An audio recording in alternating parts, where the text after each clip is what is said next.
Joining us now here on In the Circle on D1 Softball, powered by 643. She has been on this show for now over a decade. One of the longest head coaches to be on the show every year, continues the streak.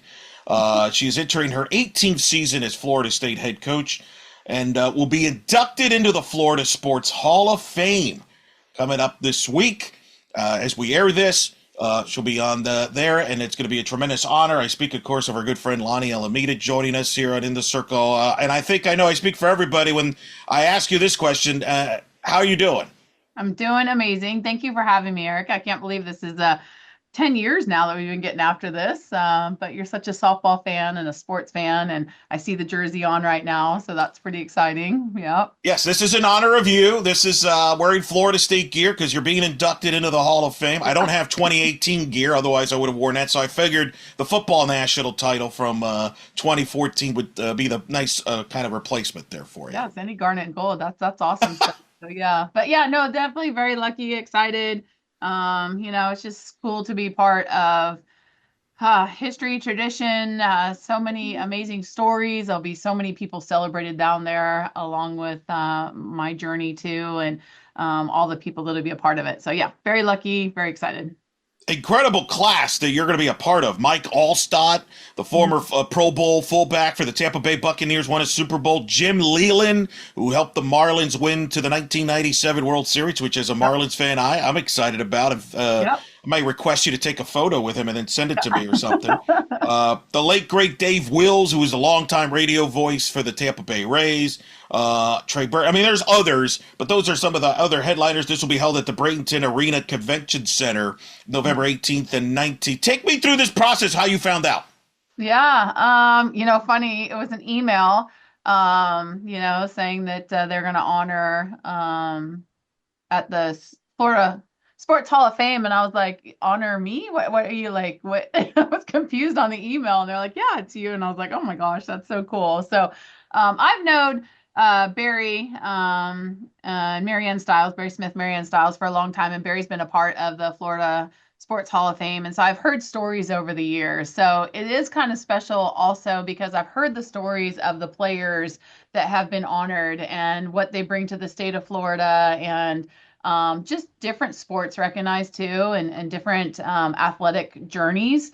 Again, there's so much that goes into what we all love in sport. And so, like you said, broadcasting, voices, radio, obviously coaches, players, that kind of stuff. So to be a part of it right now, I always just enjoy sitting at the tables and listening to the stories. I feel like a fan of everything. So I'm excited to be live in person for this one. And then to be around some of the people that are going to go with me. One including our athletic director and our administrator, Cindy Hartman and Michael Alford. And, the Flahertys will be down there. So I have players down there, have boosters down there, have, administrators. It's just going to be an awesome evening.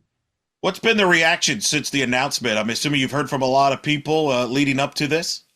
Yeah, I think there's obviously your softball family, your sports Florida State people, but then like the state of Florida itself, and people, and we're lucky up here. I feel like one of the superstars here with Charlie Ward and everything that he's done and all his accolades. I see him quite a lot in the area that I live and around the community, and he's like, oh, another accolade, here we go, and I'm like, Charlie Ward, really? Like, you've got everything on the walls, but he always grounds it in the sense of, how special it is to represent your sport, women in athletics, the journey, the opportunity. And I think that's what it is. It's just storytelling. So yes, hearing from people, it's incredible, but it's just connecting with people that appreciate sport and the storytelling of it. And you will join the likes of the late Joan Joyce, as well as Dot Richardson, among notable softball people in this Hall of Fame. I mean, this is across the board, as you mentioned, all various sports. It's not an easy Hall of Fame to get into. I'm not going to get into all the specifics of what it takes to get in it, but obviously there's ties, whether you're from Florida or coached in Florida or played in Florida. But still, you're one of the few from softball. Hopefully this will be starting of a trend for more softball people to get in, because this state obviously is rich in softball. But what does that mean? You're also, by my calculations here, the 27th person from Florida State to be inducted to the Florida Sports Hall of Fame, with some notable names like the Mike Martins and, of course, the Bobby Bowdens of the world. Yeah, yeah. I mean, I could tell stories about those two, and the impact they've had on me and impact they've had on this place. But to look at Coach Joyce and Dot and what they've done for the game and what Dot's doing currently for the game, I think that's a legacy we all want to leave is, find it, leave it better than you found it, and then make sure that you enrich and grow the growth mindset to those that are going to take it over after you. And I think that's just sport in general. But I know what Coach Joyce did down there at FAU, and I know what Dot's doing at Liberty right now, and her journey from UCLA to where she's at. It's pretty cool to be one of those three, in the sport of softball to elevate that part of it. And I think with 11 and Coach Bowden, and even when I bring up Charlie, like this place and the pillars of people that have been here at Florida State, just so grounded and being great people. And the first time I met Coach Bowden, I was outside walking around his statue out there in front of Doak Campbell, and there was some fans out there, and they were like taking pictures in front of the statue, which most people would because it's Coach Bowden. And he actually walked out, and he could have just walked right on by and not done it, but he went over, said hi, took pictures, shook their hands. And I was just like right away, just, like how grounded of a human he was and treated humans as humans. And that has always really just stuck with me. And 11 was the same way.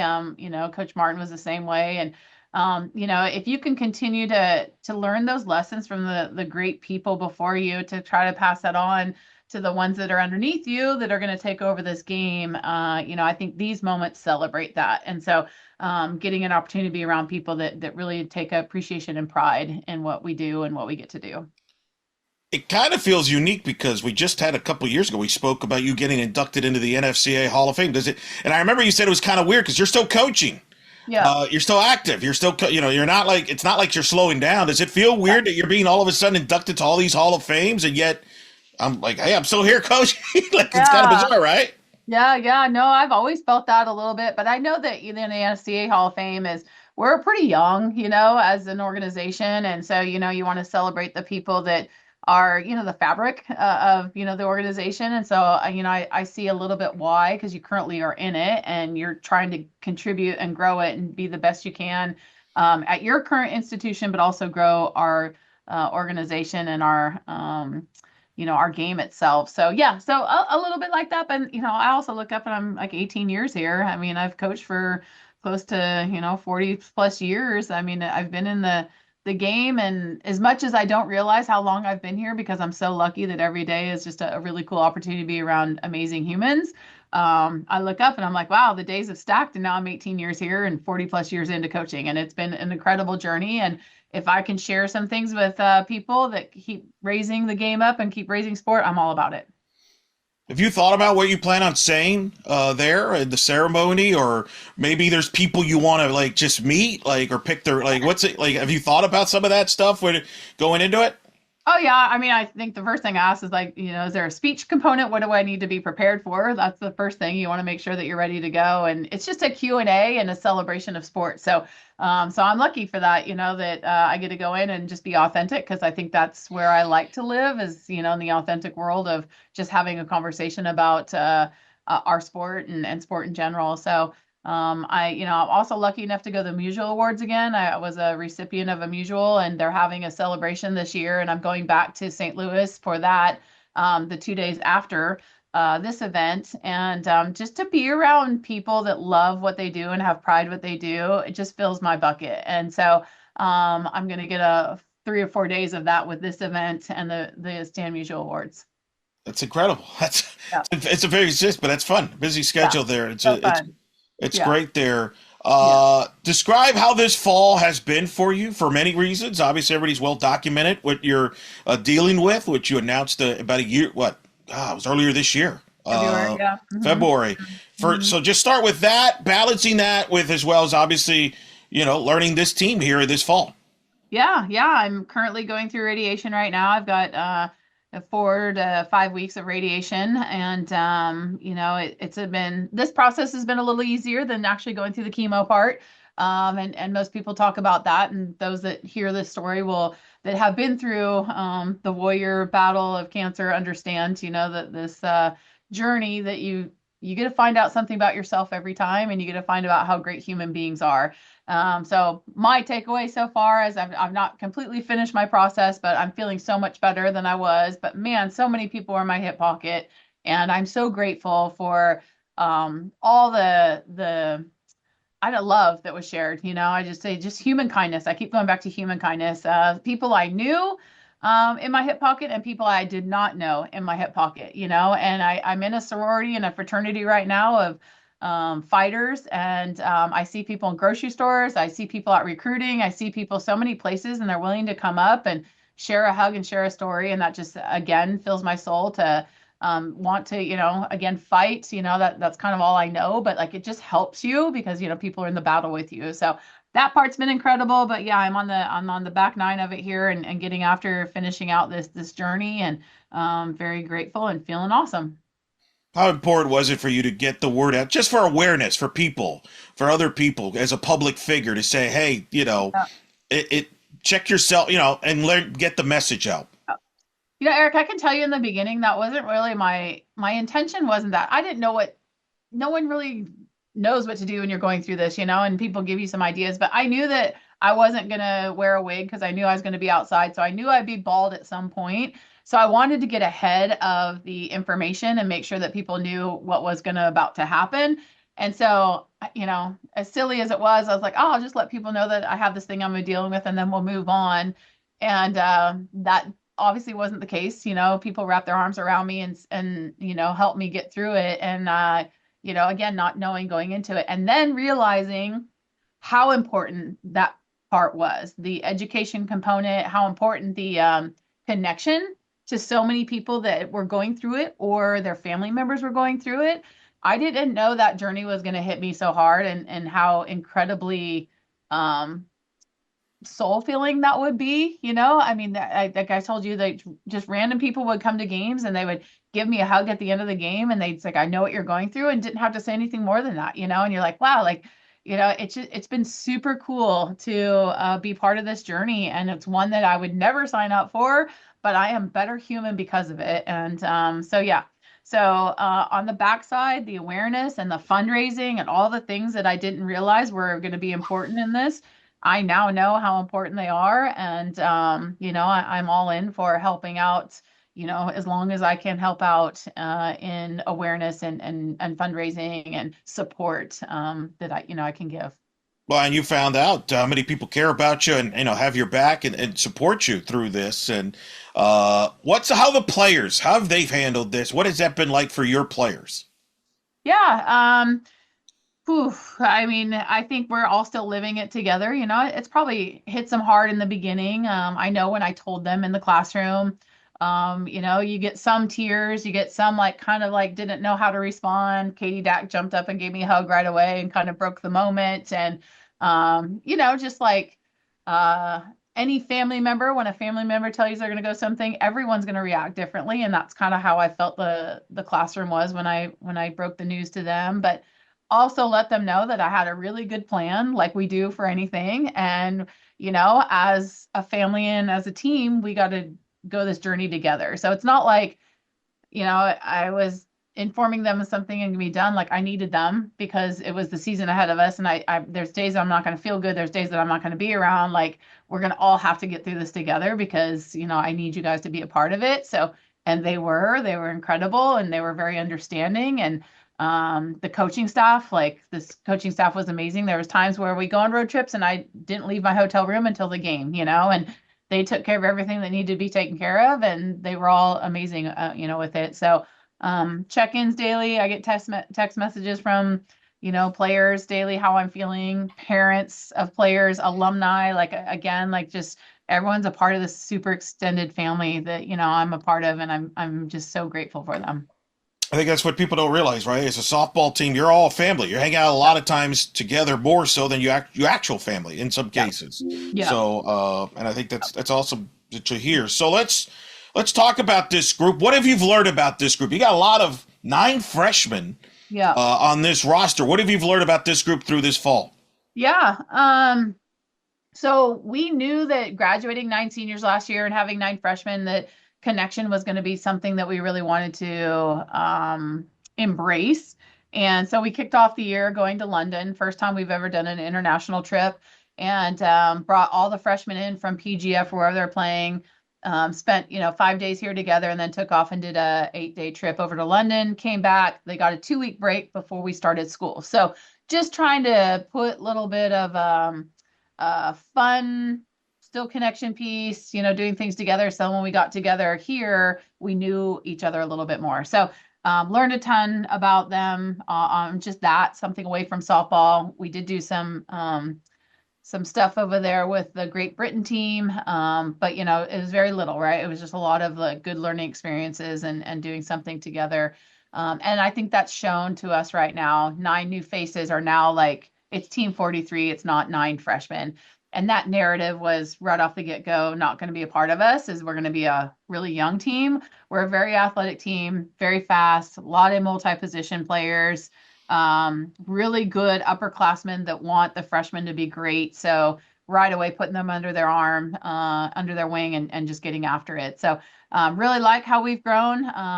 And obviously a lot more growth as we go through experiences together, playing games and tournaments and so to speak. But I think we're in a really, really good spot with a couple weeks left of fall. What's your favorite part of London?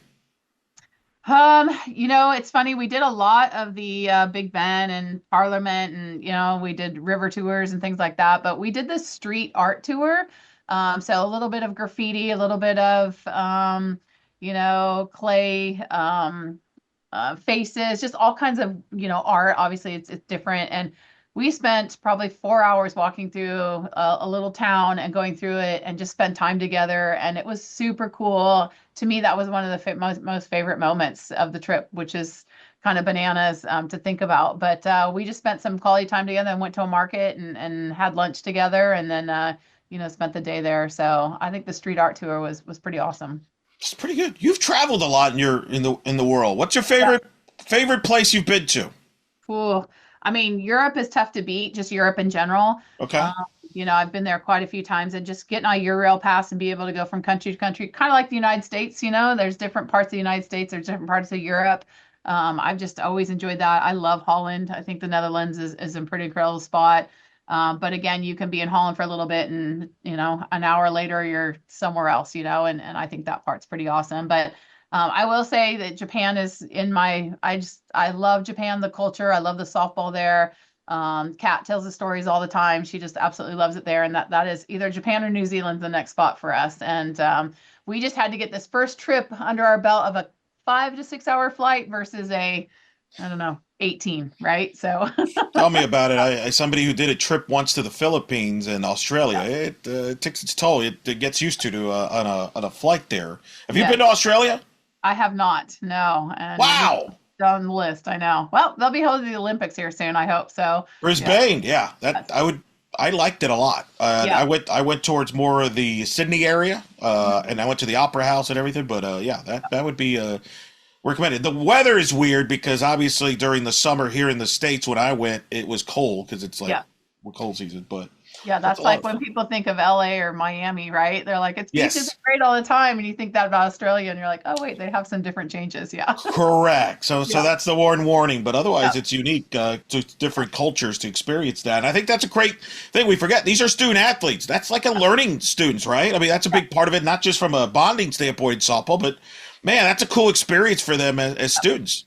Yeah, yeah, it was incredible. And we had a company that we hired, and they did so we did go see a football stadium. We got to see some different things on history, but also some sports stuff too. And they were just locals, so they talked to us like locals. And the kids at one point were like, "Wow, this is like the movies." You don't expect to see all these buildings like you see in the movies, and you get here live, and it's like the movies. But then also just some little things, it's just from the pound to different sides of the street, which way you look, to just little things that are just unique for them. So yeah, it was incredible. How would you describe this group, the freshmen? I mean, it's a highly touted group. So I mean, there's a lot of talent. We know that, but what stands out about this group, and because they're going to have to contribute to this team. Yeah, yeah. I think the fact that they're ready to contribute to the team. I think that their work ethic right now is, I pride our program in their ability to be player led. And, as freshmen, that's tough to do because you come in and you're like, oh man, can I be at this level? But they are, I hear them down in the cages all the time. They go work out on their own. They're really good at what do I need to do to get better, already freshman minded. And I think that's really special. And we're having really good softball conversations. So I think the upperclassmen made it to be where they were super comfortable to be them. And now they're starting to have that comfort and that talk and the ability to go out and start to work on being the best version of them. And to me, that is super special. And so I do like the relationships we have with them already. Spent a lot of time, in the recruiting process to get to know them. So we are pretty comfortable, and they're definitely going to take advantage of their 4 years for sure. You're one that's obviously you've redshirted players Mhm. and have those difficult conversations with notable players. How does Mhm. this, as a coaching staff, how does that process begin? Is it after the fall? Is it January? Is it going on as we speak? Well, take us through that process. That's 9 freshmen. Who knows? You may not redshirt anybody, but I'm just Yeah. saying, take us through that process and the evaluation on how you determine when a freshman's ready. Hey, this one can contribute right away from day one. Yeah. To hey, this person may contribute, but it might take them a few weeks. To hey, this person needs a year under their belt. Yeah. Yeah, it's funny. I don't think there's any really this is chapter 10 of your book and we're going to talk about redshirting. It's like it just naturally happens. Some come in recruiting and say, hey, I know we've redshirted players before. We'd be willing to do that. Where do you think we fit in? Some may have an injury or maybe doing maybe like pulls them back for a month during the fall season. So maybe they're a little behind in their process, have that talk. Some may be deep in their positions. Michaela was deep in her position, so it made sense to redshirt her. So I think everyone's just a little bit different story, and we are super transparent in our recruiting process and super transparent when they get here. So I think they're pretty comfortable having those conversations. And then obviously the very first game would be the day that you have to decide. So nothing is really written into it until February 7th or 8th, whatever the first game would be. So we leave it up to them. It's totally their decisions at that point because it is their career. We just like to lay it out and what it could look like either way for you. Let's talk about your pitching staff. Of course, returns some arms. I forget Yeah. how young you were. People forget how young you were Yeah. in the circle. But the Yeah. positive is you bring a lot of them back, including Jazzy and Ashton, who are all ACC performers. Got McKenna Reed back. Just talk about your staff as a whole and what you've seen this fall and what you expect to see from them in 26. Yeah, just really excited about the pitching staff. I think Jazzy playing with Great Britain has been good for her too. So she's done a little international this year, and she's grown a ton. McKenna obviously has the experience of being at the World Series, and we've just had to figure out how to manage her back a little bit and get her a little more healthy. But she's got the experience and the tools. And then Ashton's been in a lot of big situations for us, as a junior returner. So when you think about those three and where they've been and what they've done, has been really good to lead the way on the mindset of where we want to go. And then you add, your freshmen. So, I mean, Mimi Gooden would be a veteran in that sense, but she's been in some big games, but boy, she's a grinder out here every single day. So just, she just really shows you, what it takes to keep pushing through to get those opportunity. And Bella Dmitrievich, hasn't had an incredible fall. I expect her to really blossom this year. Just really doing a good job with her velocity, really trying to work on some different pitches. Just her mindset coming in has just been growth mindset from day one, and that part's been great. So then that's trickled down to Marley and Avery, and I think Marley's really she came here in the summer to work on her strength and work on her development, and so she's really taken off. So yeah, so I think we have a lot of different looks and a lot of different tools, and they may be young and they may take some bumps and bruises in the beginning, but we all know in the end that's better for them, and they understand that too because Ashton tells her stories all the time. And so I'm just really excited about this group. And I'm assuming you lean on the veterans that are coming back to show the youngsters, the newbies, how it works here, the accepting the roles, because you're not shy. You will use a lot of arms, and you will use them in specific roles there. So how much do you talk to your veteran pitchers and say, hey, show them the way, and do you have leaders established as far as from the pitching staff side?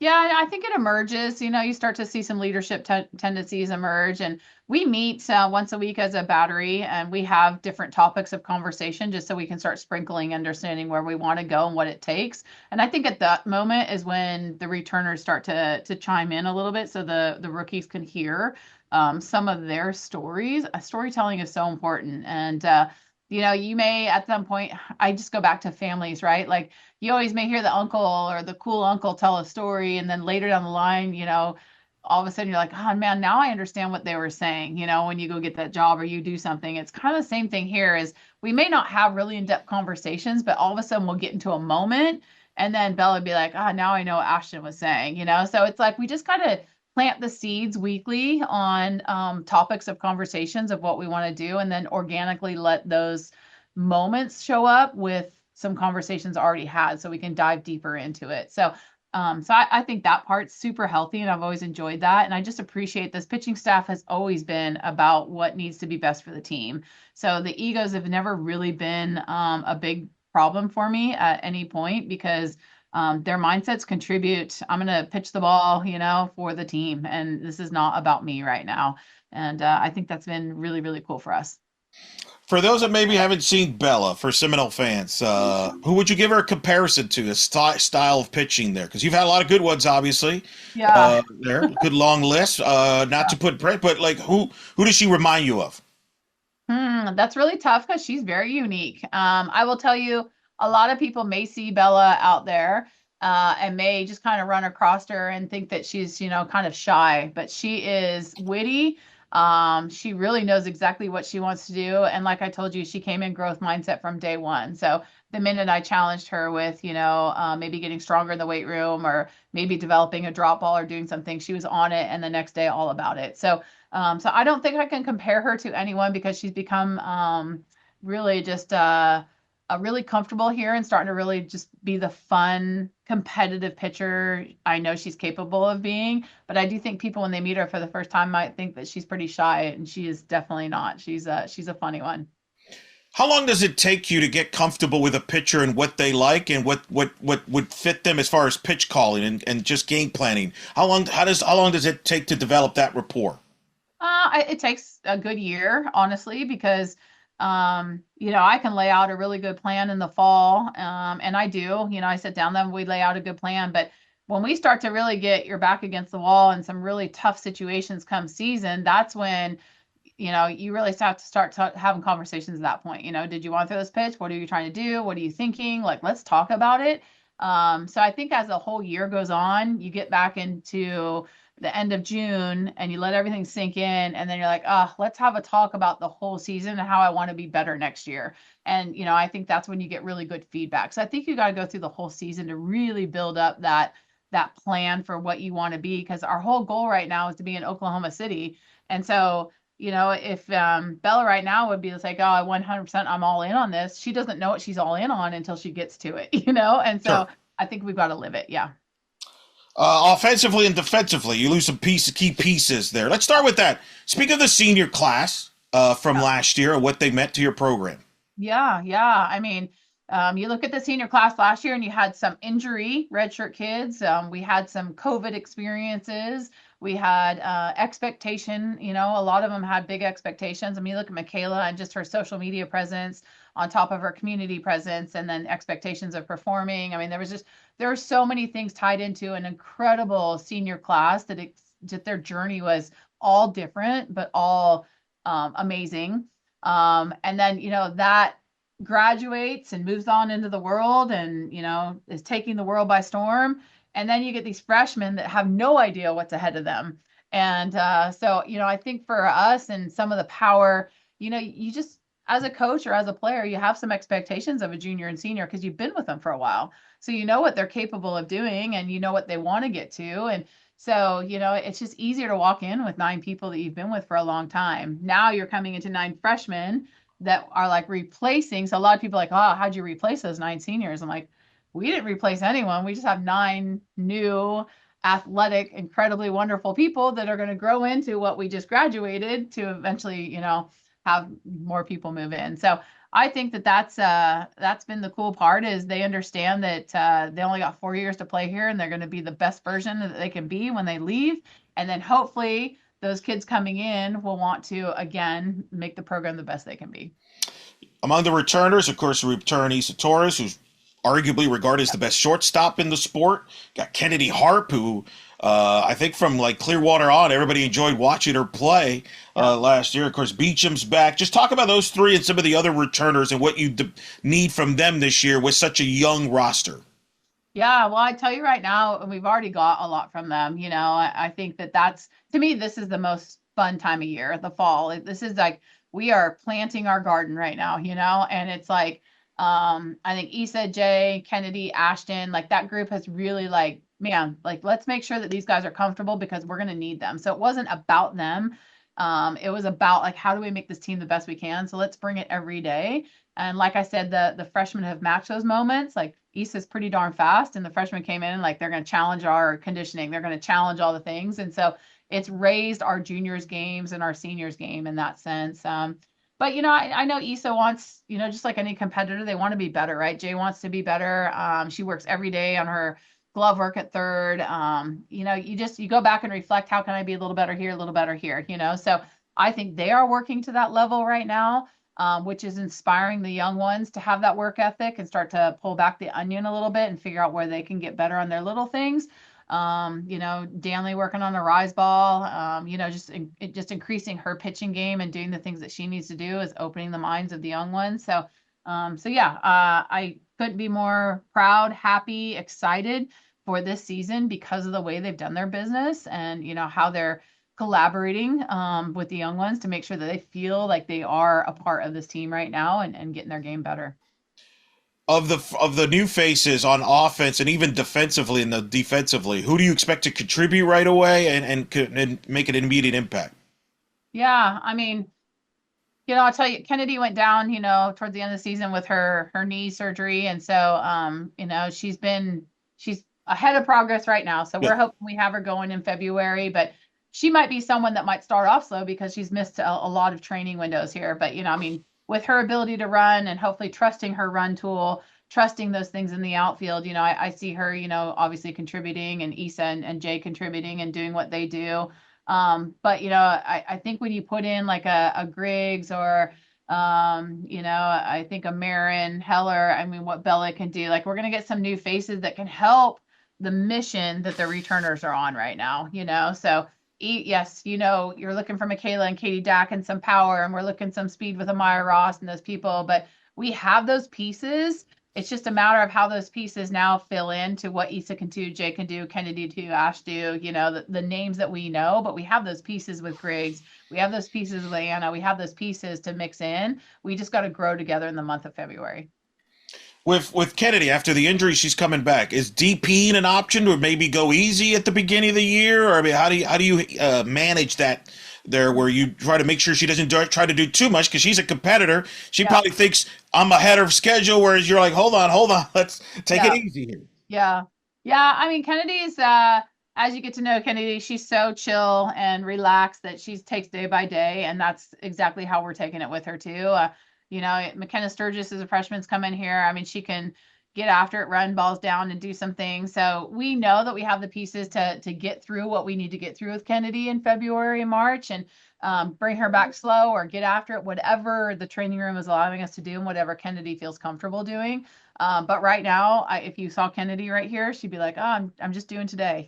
She's just so easy and even keel at that point, which I think is super healthy for her and actually has helped her recovery and rehab because she doesn't look, and she's not too anxious about the future. She's just so present right now.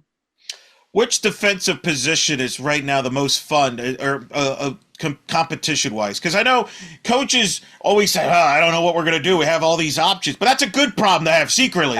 You want to have that problem. The last thing you want to do is like, all right, this is pretty much the only options we have.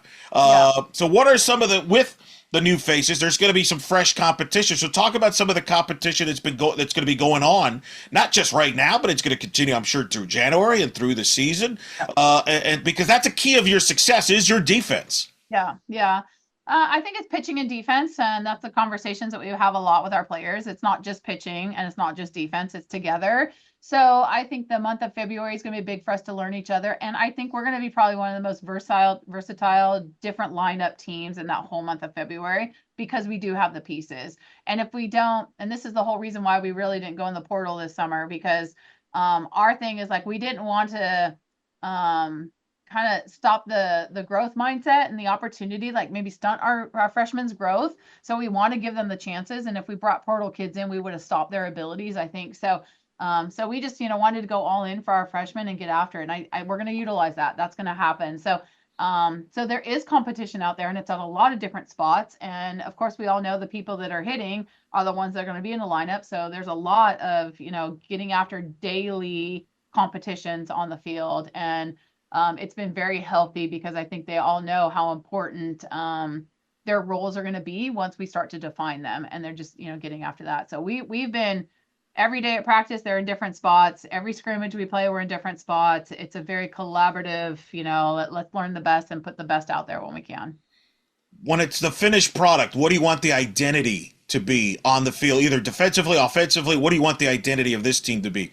Yeah, hungry. I think that with the unknown sometimes, you can be a little bit passive, like where am I in the lineup, who's playing where. But if we can just go out there and be hungry with the 1 through 21 players and get after it, and it doesn't matter, who's in the lineup or who's playing, and we're just flat out hungry all the time, I think that would be a really good mark for us.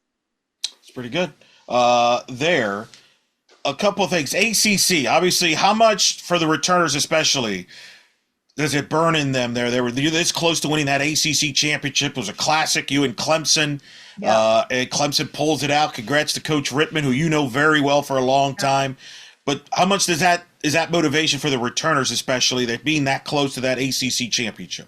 Yeah, we always have a chat mid-season, towards the end of the season. Where you're trying to build yourself up for that run, right? So, if you can win ACC regular season, to me, that's a huge celebration. Like if you get regular season champion, you've done something week in and week out to be very proud of. To me, the ACC tournament, if we're in that championship game, it's a single elimination tournament. It's a grinder. It's gritty, but anything can happen at that point. And so you just, does it suck to be in those moments? It does. But to me, if we grind through the championship game every year, that's pretty darn good. So I know that everyone sees the championship and the trophy there, but to me, the regular season one is like that's just telling you the journey over time is pretty awesome. So I was really proud of the team when we won that at Vautech, and I knew how tough Vautech would be. And so, we celebrated that one pretty good. And then, that tournament, it's one pitch, and it's a one pitch mindset game because it's one run. We're right there. We had a big swing by Hal. You look at Clemson and what they did as they made that run through regionals and super regionals. They were so close against Texas to get the World Series. So, I think they just had a really good momentum towards the end of the season. They didn't start the season off so well, and they learned so much about themselves that it was a dogfight. And then, that was one thing that for us was a really good conversation, is how can you be that hungry in those moments and keep getting after that fight? So I thought that was pretty awesome for us to tell. But, you want to host. You want to be one of those national seeds. You want to be home. We were home. Then we got, Nigeria and her crew sent this way, and she pitched some gems here. So the whole season towards the end, there was some really moments of man, you guys didn't get past this. You didn't get past that. But we won regular season. We put ourselves in a really good spot, and we faced, a hot team at the time and a really good pitcher at the time. That was just kind of the way it was. And then you got to, how do we be better as we move forward? So some things stick in your craw, and some things are we did a really good job last year on a lot of really good things, and sometimes you just got to tip your cap to the moment. No, listen, and I'm glad to hear that perspective, because the standards you've built there is super high. Yeah. It's unfair. Not unfair, but it's every team has got is judged based on what happened in the past, and every team is different. And you won an ACC regular season title that was the second best conference according to the RPI, a league that produced 9 bids. You had to go to Blacksburg and win that showdown ACC series, winning 2 out of 3. You played Duke. it was a hard-earned AC. So I'm glad that to hear that is still celebrated, because there might be tired people that's we're expecting that. but I'm glad it doesn't sound you don't take that for granted. No, not at all. I mean, you set your goals and your vision out, and then you try to prep for that. But no, not at all. I mean, it's that's a huge one, a huge high five. I mean, again, when you're trying to grind out every weekend, and you're in a conference that this conference has raised its game, and I'm so excited for it. I'm excited for what everyone's doing on their stadiums, for their programs, because it's helping us RPI wise towards the end of the year. And then you feel fully prepared too, because of the grinders you're getting in. Like, we're going to be at Clemson this year, and I think that's awesome for us, right? Like, they have a huge crowd.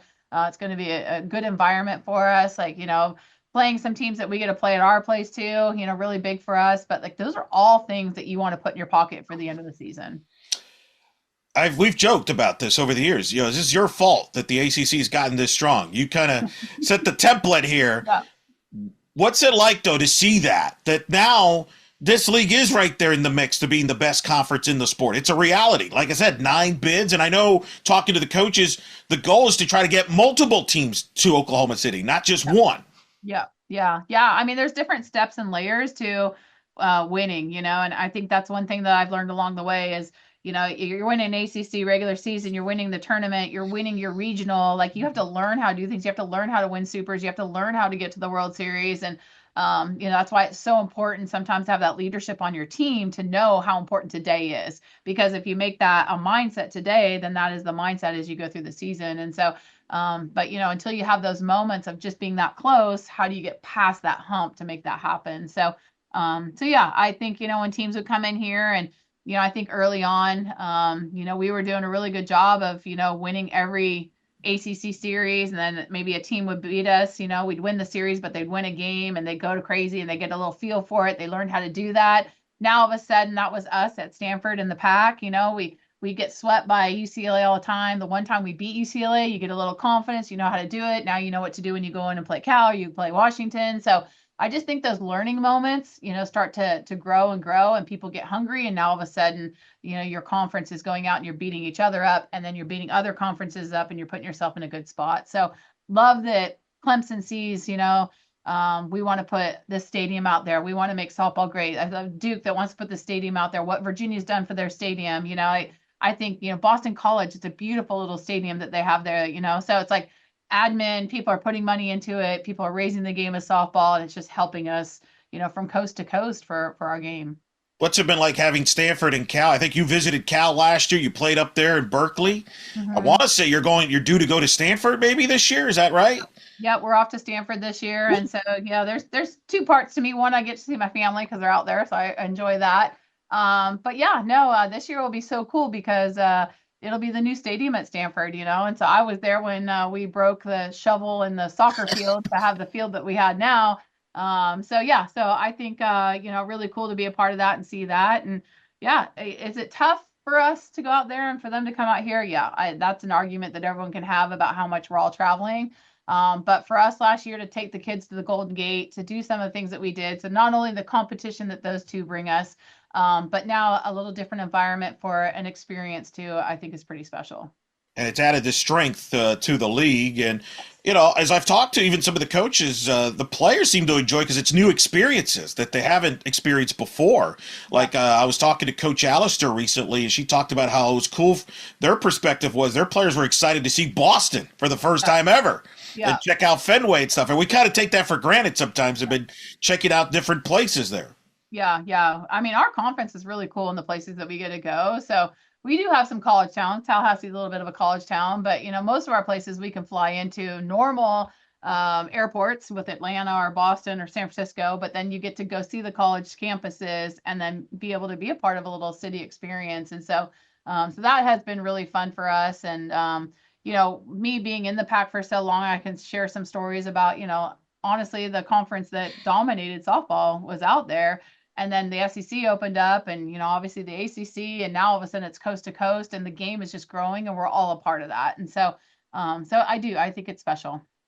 I know you're still, as we record, this schedule's not out, so there might be things you're still finalizing. We do know you're going to be playing in Clearwater and ESPN. What can you tell us from a schedule, and how is that philosophy, if at all, any different now as a result of the ACC being as big as it is? Yeah, I think for us, we're lucky to have the Clearwater tournament. It's an easy trip for us down there. And, we always get to play that Sunday night game, due to our ability to travel via bus. And so that's always a good one for us on ESPN. And will be a good marquee game for those that usually know we're playing either a Pac or an SEC school that night, which is pretty cool for us. But I think we're lucky. We have an incredible stadium here. Usually we get 2 to 3 tournaments here, which is nice in February because people are coming down from the colder weather to play.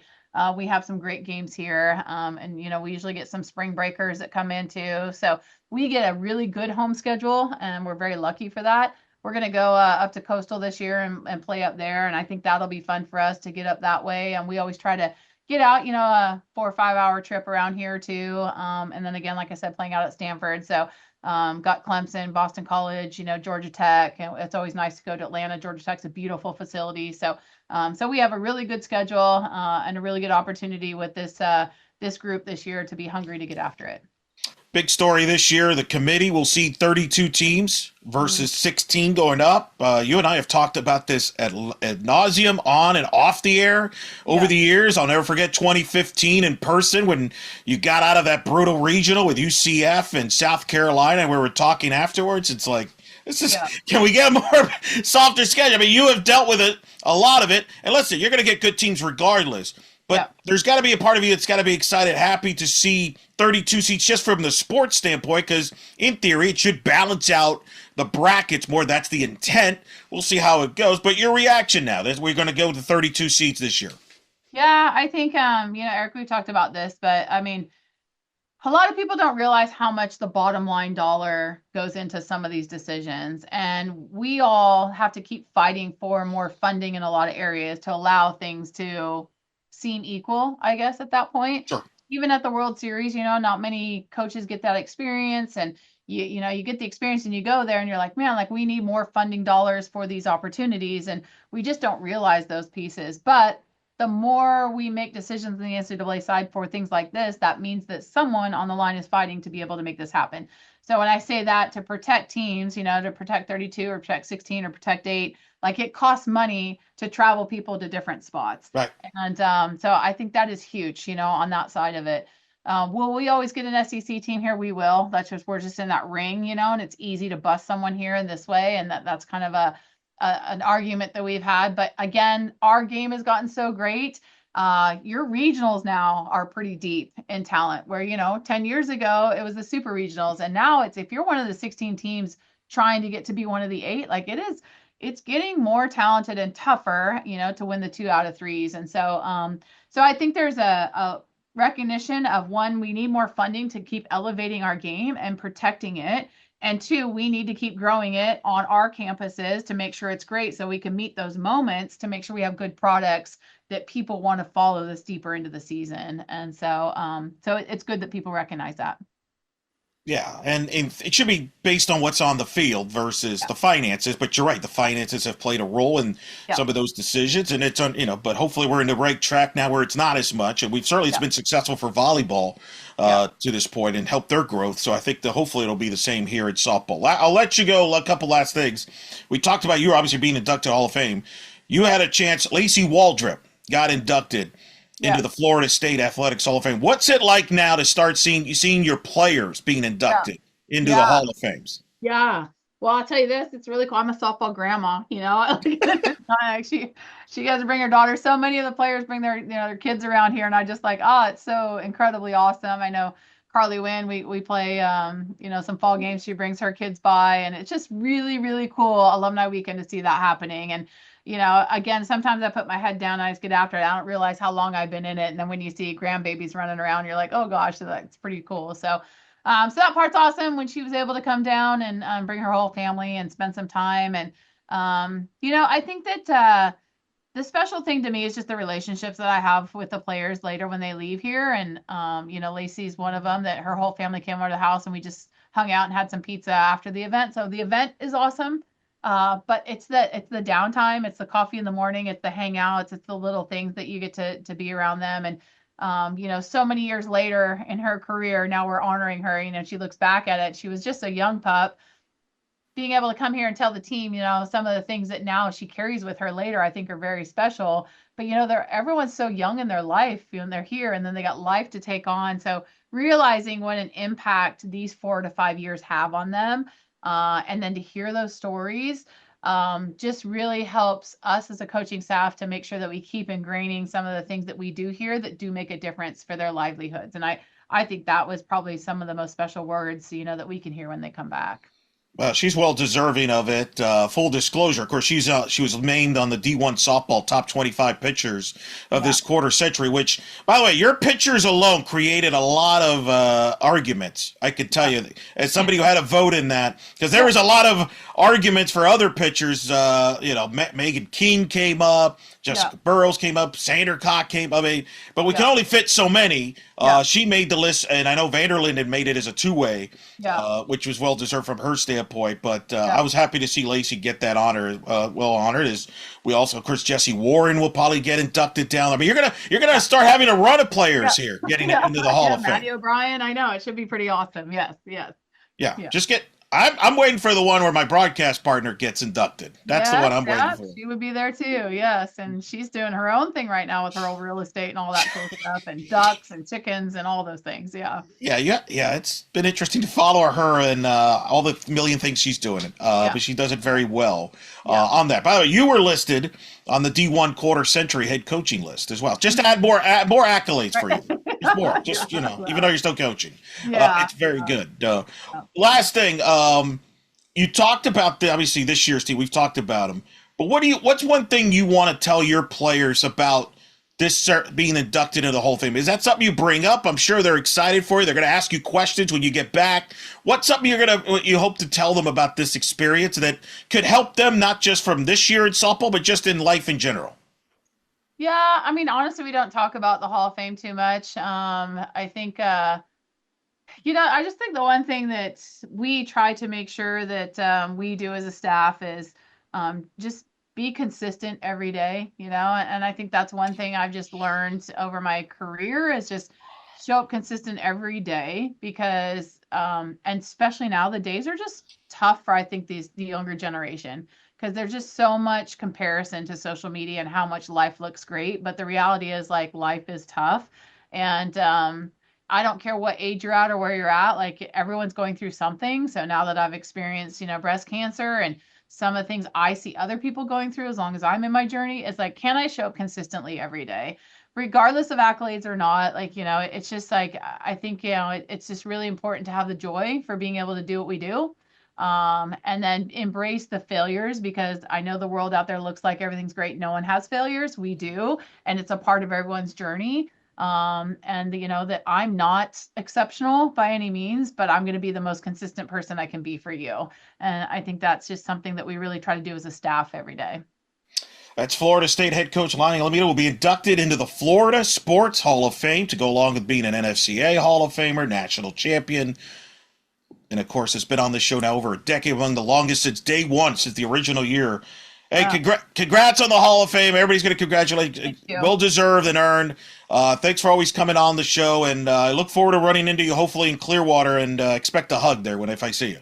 You've got it. That's definitely there. And we need to create a service pin so all your 10-year people get a pin or something. So it's been an honor. You have such passion for this game and for people, and I just really thank you. And thanks for being there for AP too. It's so fun to watch you guys do your thing. So thank you. Listen, she brings up you and Travis all the time, what she learned from there. And it's funny, like Devin Flaherty, who I actually got to know this summer playing professionally. Everybody's raving about her. It's like, man, Coach Wilson and Lonni really have done a good job with her. So you're developing broadcasters and future coaches as well. Awesome. Well, the game gives us the opportunity and we all love it just like you do. So yeah, we'll take care of it.